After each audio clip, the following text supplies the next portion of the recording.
Hello everyone. तो चलिए हम लोग आज का क्लास देखते हैं। आज का क्लास है आपका एसपी बख्शी का फ्रेजल वर्ब्स और ये लास्ट पार्ट है।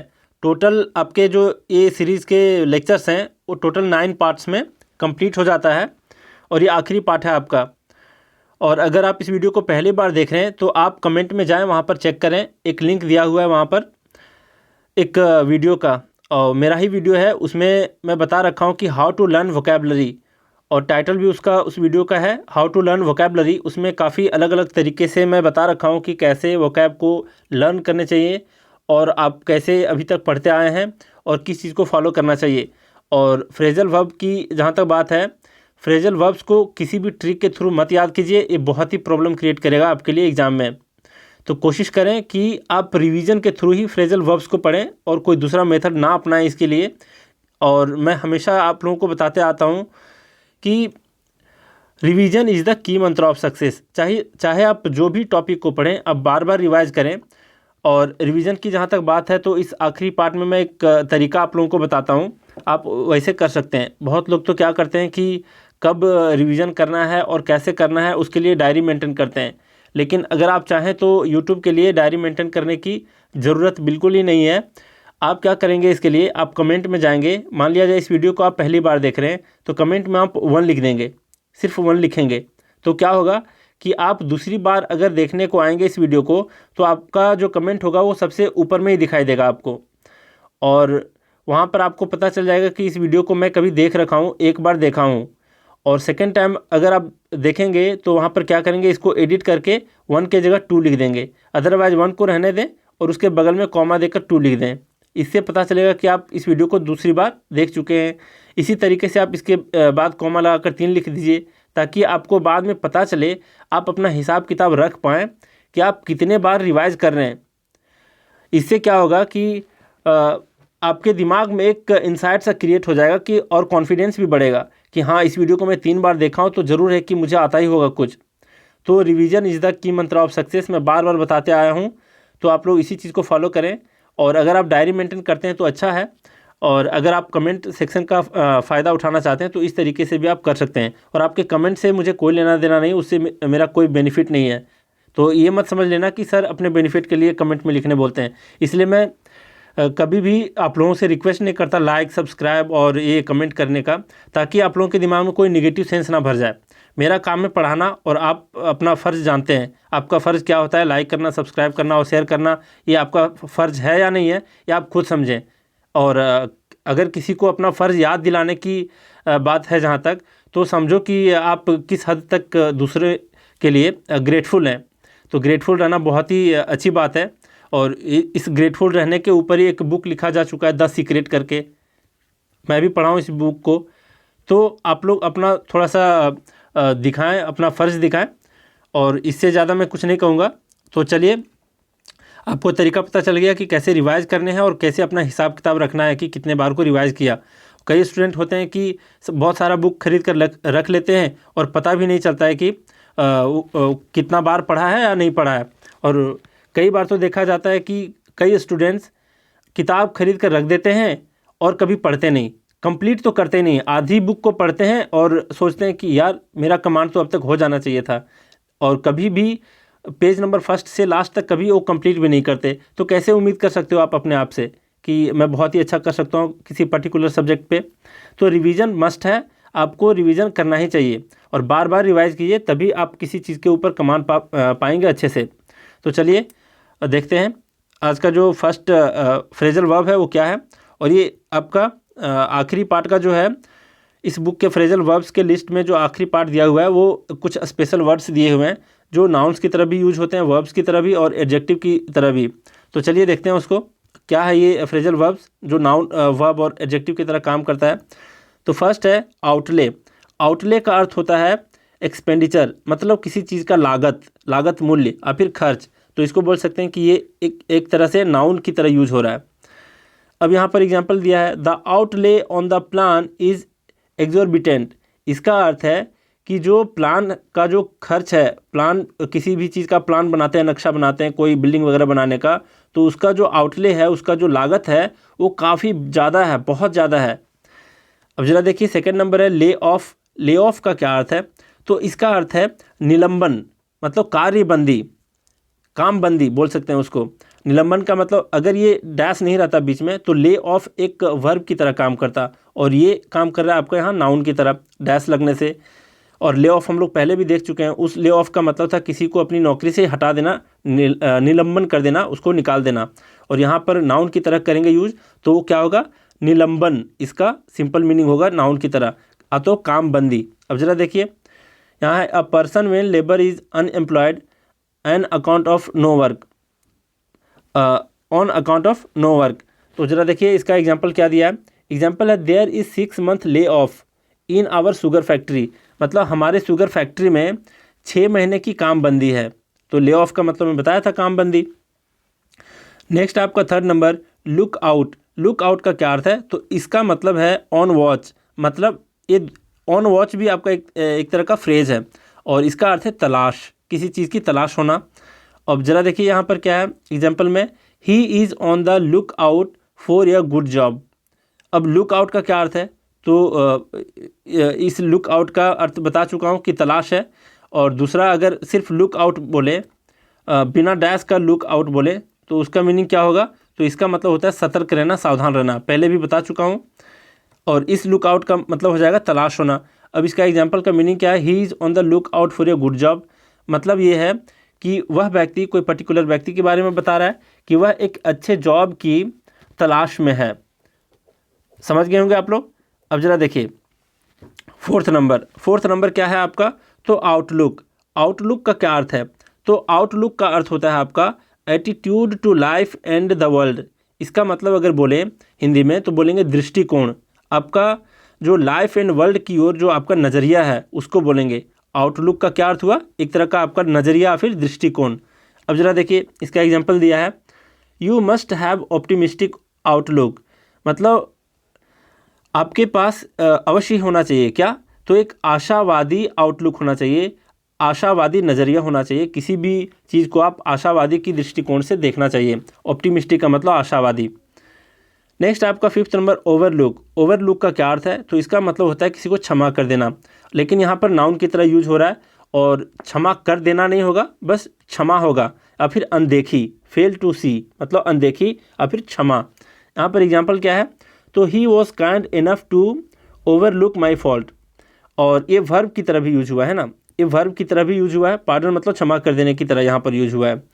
अब जरा देखिए ये कह रहा है एग्जाम्पल कि ही वॉज काइंड इनफ, वह बहुत ही दयालु थे कि उसने मेरे फॉल्ट को, मेरी गलती को आउटलुक कर दिया, मतलब पार्डन कर दिया, नज़रअंदाज कर दिया, और माफ़ कर दिया, दोनों सेंस में है। फेल टू सी नज़रअंदाज कर देना, और पार्डन मतलब माफ़ कर देने के सेंस में। सिक्स्थ नंबर आपका मेकअप, ये है मेकअप। और अगर यहाँ पर डैश नहीं होता तो उस मेकअप का क्या अर्थ होता, तो उसका अर्थ बता चुका हूँ कि झगड़े समाप्त करना, और झगड़े समाप्त करके शांति स्थापित करना, दोनों मीनिंग होता है, झगड़े समाप्त करना और शांति स्थापित करना, तो उस मेकअप का ये अर्थ होता है। लेकिन बीच में डैश है तो इस मेकअप का सिंपल मेकअप जो आप लोग डे बाय डे लाइफ में सुनते आए हैं उसका अर्थ है ये। यूज ऑफ कॉस्मेटिक्स, मतलब जितने भी सौंदर्य प्रसाधन होते हैं, जितने भी सौंदर्य के जितने साधन होते हैं उसका यूज़ करना कहलाता है मेकअप। तो इसको बोल सकते हैं कि सौंदर्य सामग्री का इस्तेमाल, और ये नाउन की तरह यहाँ यूज हुआ है। अब जरा देखिए, it takes her long to put on her makeup. Put on का मतलब पहनना होता है, तो यहाँ पर कह रहा है कि मेकअप लगाने में उन्हें बहुत देर लगता है, वो बहुत टाइम लगाती हैं, तो ये कहने का मतलब है यहाँ। नेक्स्ट आपका सेवेंथ नंबर मिक्सअप। मिक्सअप का मीनिंग होता है कन्फ्यूजन। अब जरा देखिए, कन्फ्यूजन का मतलब सिर्फ भ्रम होना नहीं होता है, कन्फ्यूजन का मतलब अस्त व्यस्त भी होता है, अस्त व्यस्त भी होता है, मिलावट भी होता है, तो इसका मतलब मिलावट या अस्त व्यस्त बोलेंगे। अब यहाँ देखिए क्या दिया है, the mix up of the luggage in the cloak room caused the confusion. ये कह रहा है कि क्लोक रूम में जो अस्त व्यस्त करके लगेज को रखा गया था, क्लोक रूम का मतलब होता है जो स्टेशन पे कमरा होता है, एक रूम होता है जहाँ पर कुछ पैसे लेकर के लगेज रखने का इंतजाम होता है, तो उस रूम को ही बोलते हैं क्लोक रूम। ये वन वर्ड सब्स्टिट्यूशन में भी आपसे पूछा जा सकता है। तो क्लोक रूम में जो लगेज को मिक्स करके रखा गया है, अस्त व्यस्त करके रखा गया, वो काफ़ी कन्फ्यूजन क्रिएट करता है। 8 नंबर है आपका राउंड अप। राउंड अप का अर्थ है आपका यहाँ पर ब्रिंगिंग पीपल टुगेदर। इसका क्या अर्थ है, तो घेरे में, यहाँ पर नाउन की तरह यूज हुआ है, घेरे में। या फिर अरेस्ट, अरेस्ट मतलब गिरफ्तारी, यहाँ पर गिरफ्तार करना भी हो सकता है अगर यहाँ से डैश हटा दें तो, और यहाँ पर अगर राउंड अप है डैश के साथ, बीच में डैश के साथ, तो इसका अर्थ है गिरफ्तारी या फिर घेरे में। अब ज़रा देखिए एग्जाम्पल में क्या है इसका, the government ordered a round up of the miscreants. इसका मतलब है कि गवर्नमेंट ने ऑर्डर दे दिया है किस लिए, गिरफ्तारी के लिए। किसकी गिरफ्तारी के लिए, तो मिसक्रिएंट्स की। मिसक्रिएंट्स का अर्थ होता है बदमाश लोग। अब जरा देखिए नेक्स्ट है दिया हुआ 9th नंबर, रन अवे। तो रन अवे का क्या मतलब होता है, तो ऐसा व्यक्ति, वन हु हैज़ एस्केप्ड, ऐसा व्यक्ति जो एस्केप कर चुका है। इसको अगर हिंदी में बोलेंगे तो क्या बोलेंगे, इसका हिंदी में बोलेंगे भगौड़ा। नाउन के सेंस में, अगर किसी पर्सन के सेंस में दिया हुआ है तो भगौड़ा बोलेंगे उस व्यक्ति के सेंस में। अब जरा देखिए नाउन का एग्जांपल क्या दिया है, तो नाउन का एग्जांपल है द रन अवेज। देख रहे हैं इसका दिया हुआ है प्लूरल फॉर्म, मतलब किसी व्यक्ति के प्लूरल फॉर्म में। तो जो भगौड़े लोग थे from the prison were arrested again, तो उन्हें पुनः क्या कर लिया गया, अरेस्ट कर लिया गया, गिरफ्तार कर लिया गया। तो ये व्यक्ति के सेंस में है। यहाँ पर एडजेक्टिव के सेंस में, एडजेक्टिव मतलब किसी व्यक्ति का वो विशेषता बताए। तो जरा देखिए प्रिजनर्स दिया हुआ है और उसके पहले रन अवे दिया है, मतलब प्रिजनर्स का क्या, रन अवे जो दिया है वो एक तरह से विशेषता दे रखा है, मतलब एडजेक्टिव की तरह यूज हुआ यहाँ पर। तो द रन अवे प्रिजनर्स मतलब भगौड़े कैदी और वर अरेस्टेड अगेन, उन्हें पुनः क्या कर लिया गया, तो अरेस्ट कर लिया गया। फिर देखिए ज़रा यहाँ पर क्या दिया है, 10th नंबर क्या है 10th number sell out. Sell out का क्या अर्थ है, तो इसका नाउन के सेंस में बोलेंगे तो इसका अर्थ है पूरी बिक्री, कंप्लीट बिक्री को बोलते हैं sell out. Not a single article left, मतलब कोई भी आर्टिकल बचा हुआ नहीं है, बिक्री का सामान कुछ भी बचा हुआ नहीं है। तो इसको एक शब्द में बोलें हिंदी में तो पूरी बिक्री बोलेंगे। जरा देखिए यहाँ पर दिया है the new edition of the look has been a complete sell out. इसका मतलब है द लुक, कहने का मतलब है इस बुक में, एसपी बख्शी के बुक में यहाँ पर तो स्मॉल लेटर में लिखा हुआ है, लेकिन यहाँ कैपिटल लेटर लिखना चाहिए था उनको। द लुक का अर्थ है एक मैगजीन है, मैगजीन का नाम दिया है द लुक। तो उस मैगजीन का जो न्यू एडिशन है वो उसकी बिक्री पूरी हो चुकी है, मतलब वो पूरी बिक्री हो चुकी है, एक भी उसका आर्टिकल बचा हुआ नहीं है, ये कहने का मतलब है इसका। तो सेल आउट का मतलब है पूरी बिक्री। 11th नंबर है आउटसेट। आउटसेट का क्या अर्थ है, तो इसका मतलब होता है स्टार्ट या फिर बिगिनिंग, और अगर इसको नाउन की तरह यूज़ करें तो इसका मतलब है शुरुआत। शुरुआत करना नहीं, शुरुआत करना कहेंगे तो वो हो जाएगा आपका वर्ब, लेकिन इसका अर्थ है शुरुआत, मतलब नाउन की तरह यूज हुआ है। तो स्टार्ट एंड बिगिनिंग। अब इसका दिया है एग्जाम्पल, द ट्रेनिज मतलब उम्मीदवार जो होते हैं, कैंडिडेट होते हैं जो ट्रेनिंग लेने के लिए जाते हैं उसको ट्रेनिज बोलते हैं। तो the trainees were warned of the danger at the outset, मतलब शुरुआत में ही, एट द आउटसेट का मतलब शुरुआत में ही सारे उम्मीदवारों को वार्न कर दिया गया था, किसके बारे में, तो इस ट्रेनिंग के डेंजर के बारे में, खतरे के बारे में। अब जरा देखिए 12 नंबर है ऑफसेट। ऑफसेट का क्या अर्थ है, इसको समझना थोड़ा सा मुश्किल सा होता है किसी को, लेकिन आप आज के बाद सीख जाएंगे कि ऑफसेट होता है क्या। एक तो मैथ्स का ऑफसेट होता है, और जो मैपिंग वगैरह करते हैं, मैप वगैरह जो बनाते हैं, तो उसको वहाँ भी एक ऑफसेट होता है जो 90 डिग्री का एंगल एक खींचा जाता है। तो ये ऑफसेट नहीं है, यहाँ पर जो ऑफसेट यूज होगा आपके लिए, तो इसका अर्थ क्या होगा, तो इसका अर्थ है कि बचत करना, किसी चीज़ को रेड्यूस करना, कम करना, कटौती करना, तो बचत करना होगा इसका सेंस।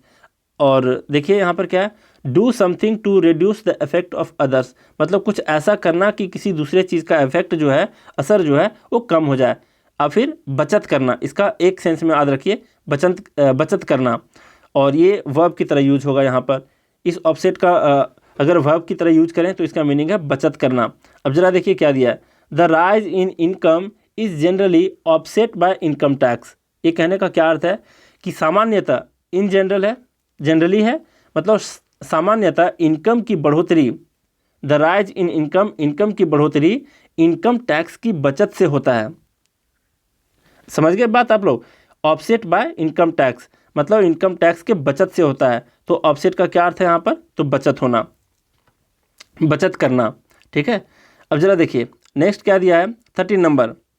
13 नंबर है अपसेट। अपसेट का क्या अर्थ है, तो इसका नाउन के सेंस में क्या होगा और वर्ब के सेंस में क्या होगा। देखिए अपसेट का अर्थ है कि एन अनएक्सपेक्टेड सिचुएशन। इसका अर्थ क्या है आपका, तो इसका अर्थ है गड़बड़ी, नाउन के सेंस में होगा गड़बड़ी। और दूसरा है अनहैप्पी या फिर एंक्सियस, तो इसका अर्थ है नाराज़ करना, फिर किसी को चिंतित होना, नाराज़ कर देना किसी को। अब जरा देखिए नाउन के सेंस में दिया the upset in the semifinals, मतलब सेमीफाइनल्स में जो गड़बड़ी हुआ है, has completely dashed out hopes, यहाँ आउट है, डैश्ड आउट होप्स, कहने का मतलब ये है कि अब जरा देखिए डैश आउट है यहाँ पर, एक यहाँ भी आपको मिल गया क्या, तो एक फ्रेजल वर्ब। तो डैश आउट का मतलब होता है चूर चूर कर देना, एकदम किसी चीज़ के ऊपर, किसी उम्मीद के ऊपर पानी फेर देना, चूर चूर कर देना, ठीक है। अब जरा देखिए इसका क्या अर्थ हुआ, तो सेमीफाइनल्स में गड़बड़ी के कारण गड़बड़ी ने क्या कर दिया, सारे उम्मीद को, सारे आशाओं को डैश आउट कर दिया, मतलब चूर चूर कर दिया, पानी फेर दिया सारी आशाओं पर। तो ये अर्थ था उसका। वर्ब का के सेंस में यहाँ पर क्या दिया है, तो वर्ब का मतलब है अनहैप्पी कर देना किसी को, क्या कर देना, चिंतित भी कर देना, एंक्सियस मतलब चिंतित भी होना, और फिर नाराज़ कर देना। यहाँ पर दिया है example, the behaviour of her daughter has upset her, मतलब उसकी डॉटर की जो बिहेवियर है उसने क्या कर दिया, तो अपसेट कर दिया उसे, मतलब नाराज़ कर दिया। अब 40 नंबर है इनटेक। इनटेक का क्या अर्थ है, तो इनटेक का अर्थ है द क्वालिटी और number taken in a period, मतलब एक समय अंतराल के टाइम में आप कितना क्वांटिटी लेते हैं और कितना नंबर लेते हैं, उसके सेंस में। अब इसको एक शब्द में बोलें तो इसको बोल सकते हैं वर्ब की, नाउन की तरह दाखिला, कि कहीं पे एडमिशन होता है ना, तो उसको बोलते हैं दाखिला। तो इस दाखिला को भी बोलेंगे क्या, इनटेक। और दूसरा इसका बोल सकते हैं हिंदी में तो भर्ती बोलेंगे, भर्ती भी बोलेंगे, दाखिला भी बोलेंगे। अब ज़रा देखिए इसका पूरा मीनिंग क्या है, इसके इनटेक का जो एग्जांपल दिया उसका, तो the famous institute in our city, जो फेमस बहुत ही प्रसिद्ध इंस्टीट्यूट है हमारे सिटी में, has yearly intake of 1500 students, मतलब एक साल में जो उसका दाखिला का संख्या है वो 1500 स्टूडेंट्स का है, उसकी जो कैपेसिटी है वो 1500 स्टूडेंट लेने की कैपेसिटी है।